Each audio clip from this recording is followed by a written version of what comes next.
Hey guys, welcome back with me again in this channel.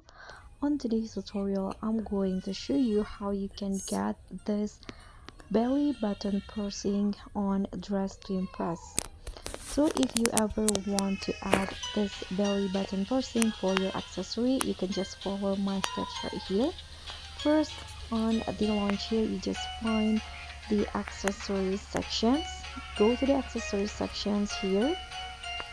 Okay, now just click on this accessories, this ones right here that I'm going to put. This one, you'll see at the bottom this belly button piercing.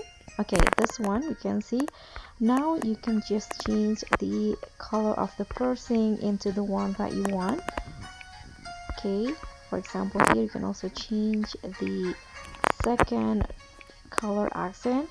That's the first option, and the second option here, you can go to the still on the accessories section. You can see at the top, you can just click on it. This one's right here, the one on the top left corner, and you'll see the belly button piercing will be added. Again, you can just change its color to whichever you like.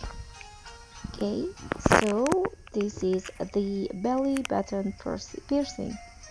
And so that's all for me. I hope this tutorial will be helpful. So don't forget to like, comment, and subscribe, and also click on the thanks button below. I'll see you all on the next videos. Bye.